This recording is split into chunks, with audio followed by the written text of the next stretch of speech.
Welcome back to the Our Hidden History series, Part 2, Life Before the Deluge. First, we're going to start with a select few civilizations, rather than focusing on all of them, because there are a lot more megalithic sites that we're not going to be talking about or covering. The Anunnaki in the Sumerian area and the Egyptian obviously are the farthest back roots that we have somewhat good evidence on being back in the pre-flood timing. So I also wanted to focus on the Andean, which would be the Incan and the Moche, all of the area in South America and the Mesoamerican area. The first thing that we're going to focus on in this series, we're going to start with Genesis 5. Which helps us to get a number value on Adam to the flood, which is roughly 1,656 years. And I've broken that 1,656 year time span down into three 552 year ages. I mean, you have to think, 552 years, that's double the U.S. history time currently at 250 years roughly of history. Each one of those periods had 552 years. A lot of the ancient civilizations all broke their ages down in similar ways, and we'll highlight that. The first area that we want to highlight in the age division is just a basic look at each civilization and how theirs broke down. If you look at the Egyptian, there was clearly a spiritual god age to start it all. And another thing to point out about all these civilizations, like their top gods, it's all based on this trinity of universe, sun, and moon, perfectly highlighted in the Anunnaki. The name Anunnaki is the three gods. Nuna was the universe, An was the sun, and Ki was the moon. Put those three names together, Anunnaki. If you look at the Hindu is broke down into four different time periods. The Kali Yuga, which is the fourth, the one that we're in, that's current. So that would be after the flood, putting 3 generations before the flood. If you look into Aztec, they had the 5 suns, the fifth sun being the current age that we're in. And if you look at the story, suns 1 and 2 both fit into the first generation because it's universe and sun and moon. And those, they just called the first sun rather than the universe. So you have the first and second sun in the first generation. Second generation is the third sun. Third generation is the fourth sun. We go into the fifth sun, the current age, which is 3 generation breakdown. In the Mayans, there was 3 generation breakdown with that Holy Trinity at the top, universe, sun, and moon. And Olmec, back even farther than that, is where you see all of the animal gods.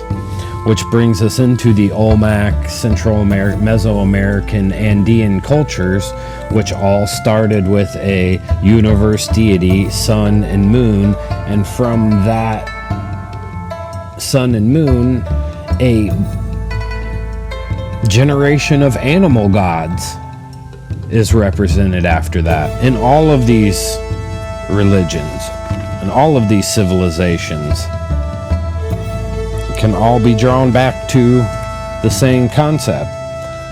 So we're going to break this down into a 3-age division. The first being the animal gods age, the second being Cyclopean age, and the third being the Nephilim age. And I even got the Cyclopean age, the title for that, from the Central and South American mythology. The megalithic period is called the Cyclopean period there. Is that just a coincidence? I think not. So the first area that we're going to, the first age we're going to dive into is the animal god / spiritual god age. And the things that we need to understand about in creation is that there were larger animals and there was a more diverse selection. That's where you get dinosaurs from. A great source for dinosaur information that's not biased by the scientific community of today and their political agendas is Dr.Kent Hovind. I'll put a link in the description of this video so that you can link to some of his videos. So the next thing that we want to look at is an example of larger animals from back in those days, the dire wolves. They were an oversized wolf breed. You might be aware of that from Game of Thrones. The large wolves from that show were dire wolves, which was an ancient wolf that was giant. The next level of the animal gods age was alchemy-based mining and quarrying. A perfect example of mining would be Michael Tellinger and a lot of the research that he's done down in Zimbabwe that almost directly connects to the Anunnaki, and that they were doing gold extraction and other precious mineral extraction in ways that we don't even know, that we don't even understand, that we're not doing today. That's what alchemy is.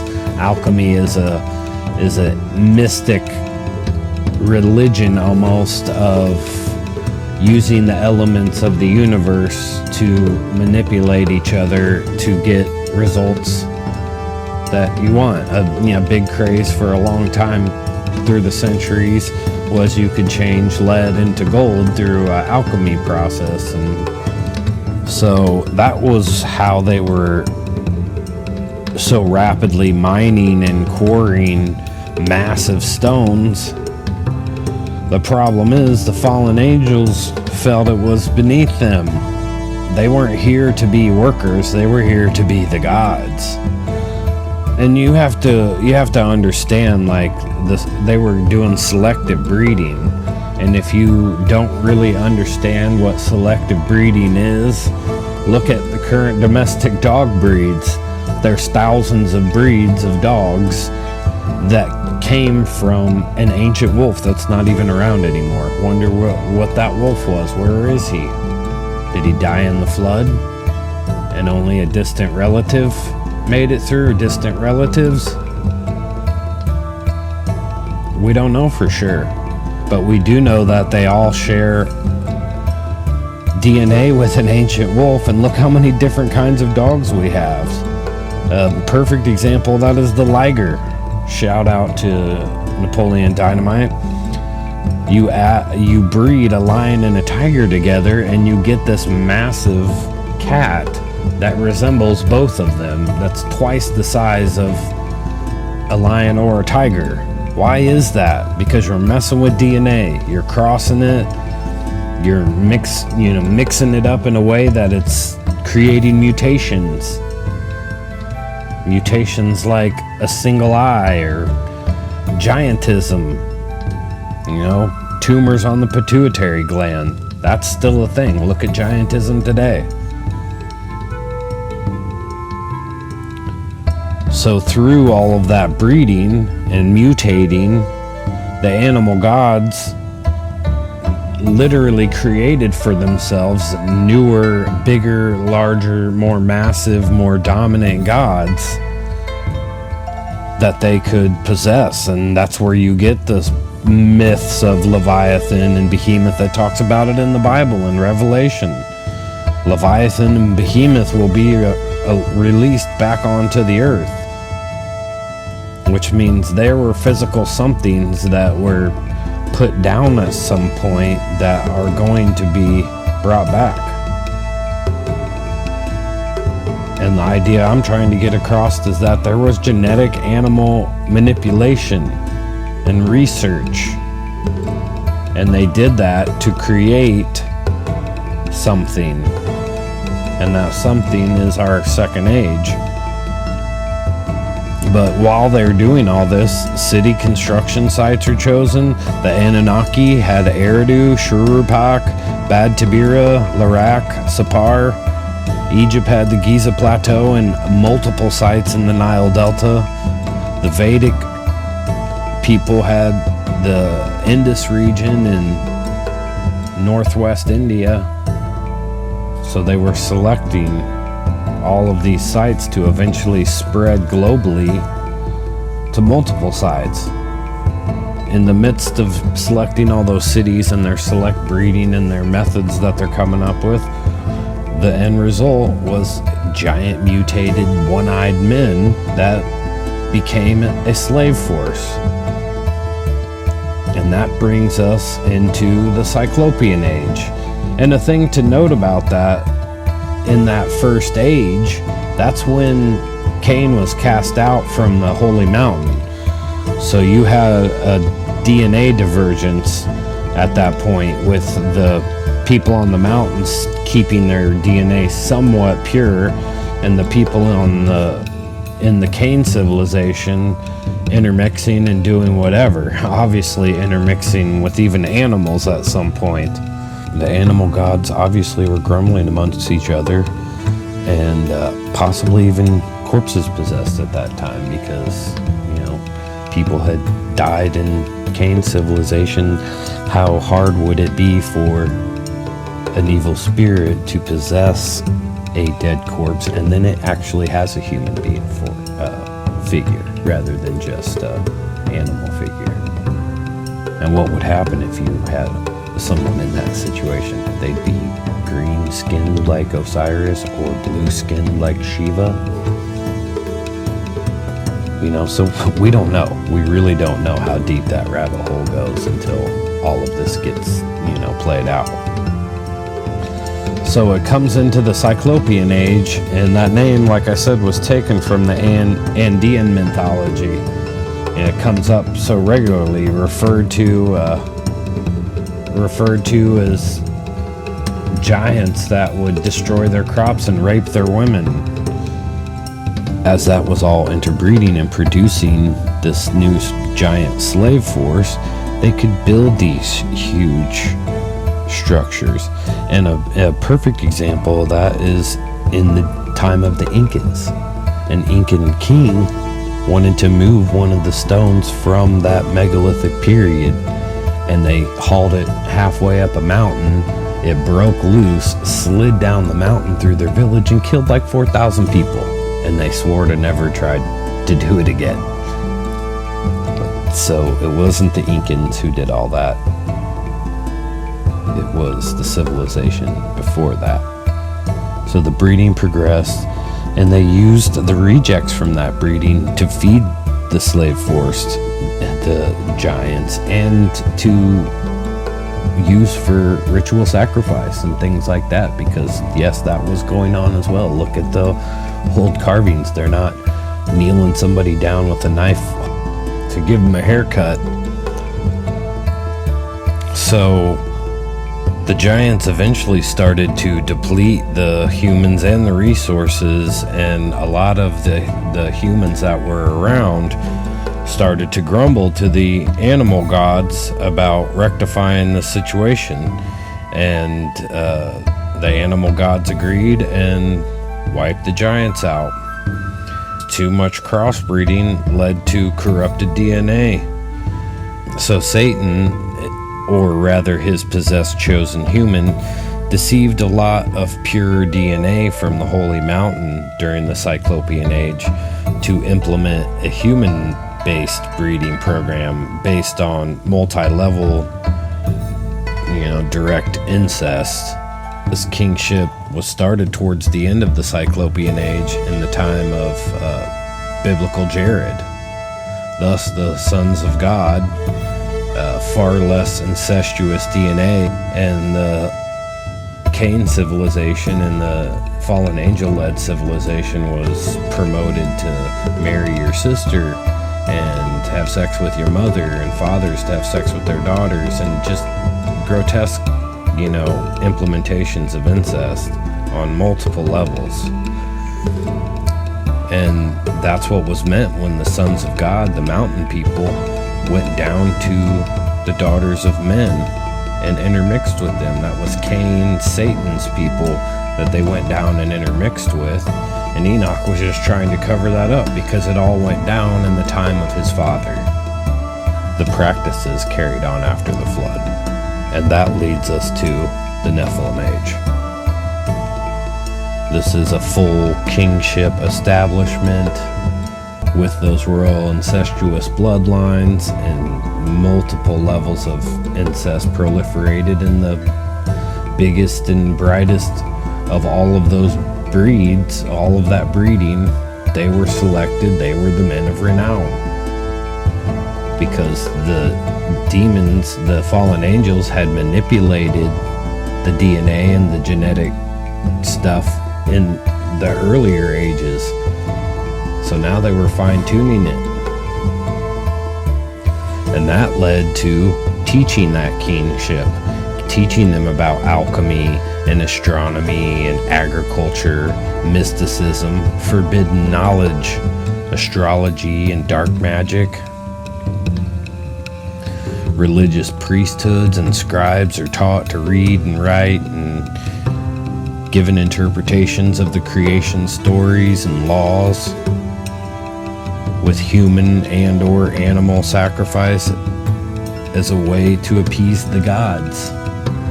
Why? I mean, you read the various histories, it was a very cutthroat time in those royal families. It was a constant battle to be number one.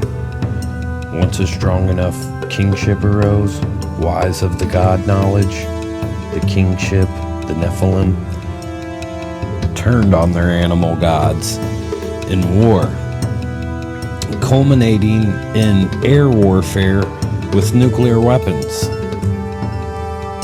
which is shown in Hindu, Egyptian, and the Sumerian histories.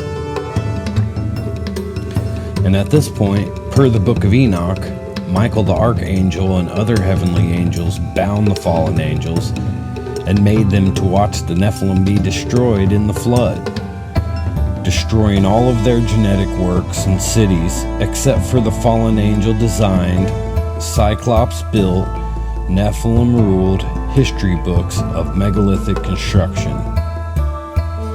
Kiln-fired clay tablets throughout the ruined sites, stone stelae like the Rosetta Stone, hieroglyphs, even stone books. The Egyptian Book of Thoth is said to be carved in emerald to preserve a knowledge of things we were never intended to know.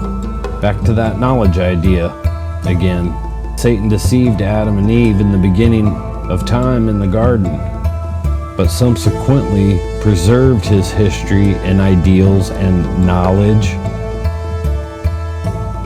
for the next generation of man after the flood.